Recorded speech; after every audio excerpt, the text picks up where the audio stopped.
For much of history, power in international affairs has been defined by two core elements: military force and economic leverage. Nations sought to advance their interests by projecting strength, whether through armed intervention or financial tools such as trade agreements or sanctions. Although cooperative tools could be part of this mix, power was viewed most often as fundamentally coercive. But in the late 20th century, a Harvard Kennedy School professor named Joseph Nye noticed something missing. Well, in the 1980s, there was a belief that the United States was in decline. I thought that was wrong, and I totaled up America's military power and America's economic power, and I said there's still something missing. It's that ability to attract others as well as to coerce them or to pay them, and I called it soft power. Soft power is the power of attraction.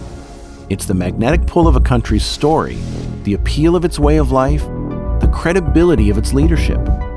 Through this appeal, a country can convince others to join with it, no coercion required.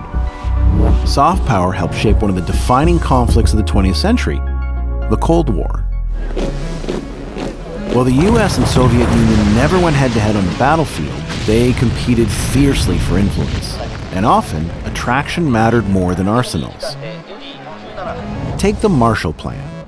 After World War II, the US helped rebuild Western Europe, an initiative intended to counter Soviet influence and benefit the US economy, but one that also made America an attractive partner and example for generations of Europeans.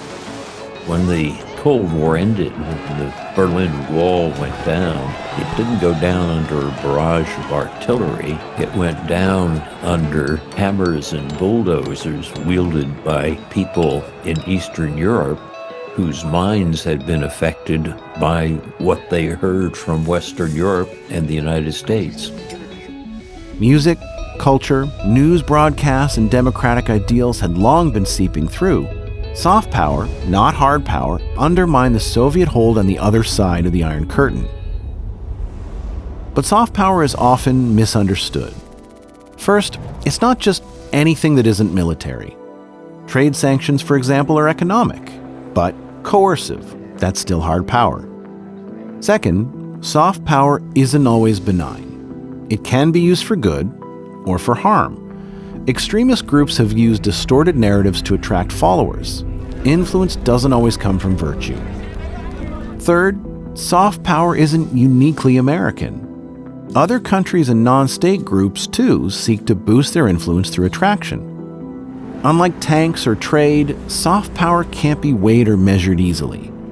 But researchers and governments try, by looking at cultural reach, diplomacy, global polling, and reputation. And in today's digital world, soft power flows faster than ever. A viral video, a global brand, or a trusted voice can shape perceptions around the world instantly. Today, soft power is shaped not just by governments, but by individuals, movements, and memes.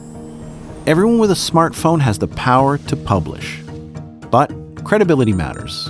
In a noisy world, the most attractive voices are the ones people trust. For future leaders of countries, companies, and communities, understanding soft power isn't optional. It's essential. Any leader has to remember that their attractiveness is crucial. You can get a certain amount of followership by coercion or payment, but you'll get far more if you can combine hard power with attraction of soft power. Politically, this means strategy, investment, and building global relationships. It's about building a reputation people want to be associated with, a story people want to be part of. Soft power reminds us that influence doesn't always wear a uniform or carry a briefcase full of cash. Sometimes the most powerful force in the world is a compelling idea, or the values that others choose to follow. And in the 21st century, the ability to attract, not just compel, may be the true test of global leadership.